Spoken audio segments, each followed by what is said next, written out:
Salamatike Balasafti Bradislido Haha Zafin Fatima Ambiance stiff à Paris, ambiance stiff à Marie, ambiance stiff à Paris, Casadinga na mange, ambiance stiff à Paris, ambiance stiff à Marie, ambiance stiff à Paris, Casadinga na mange. C'est no leva, c'est itano aleva, fidina mangagna lila, tofa parim no zingi aleva, atifa enamba vambweze mandal yotimeti fangune, kumtadano natwich amiane fataranka kuntishi mahame, pum pum pum pum pum pum, yatande manone ani tokum, asalo jabse fatiaskun, temdire malak manafu. Ambiance stiff à Paris, ambiance stiff à Marie, ambiance stiff à Paris, Casadinga na mange.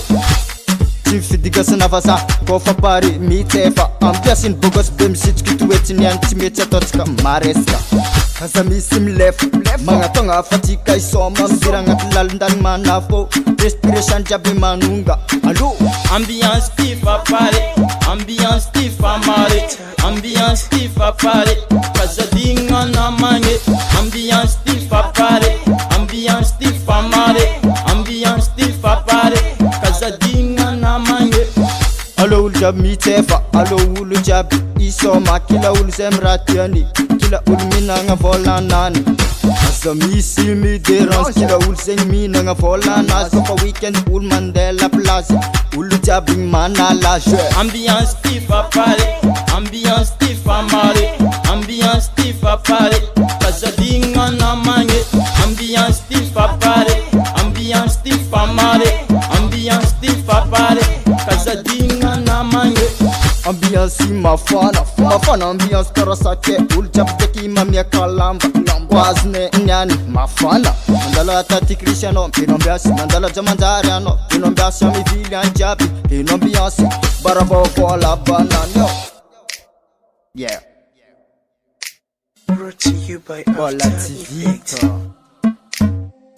Allo, Ambiance stiff à Paris, ambiance stiff à Marie, ambiance stiff à Paris, Casadinga na mange. Ambiance stiff à Paris, ambiance stiff à Marie, ambiance stiff à Paris, Casadinga na mange. mitkitefa fambiatimia mbotiefa zemaleng zafungu urerka tiretinan fareti zini fahela. Ambiance stiff à Paris, ambiance stiff à Marie, ambiance stiff à Paris, Casadinga na mange. Yes, Bugosim City.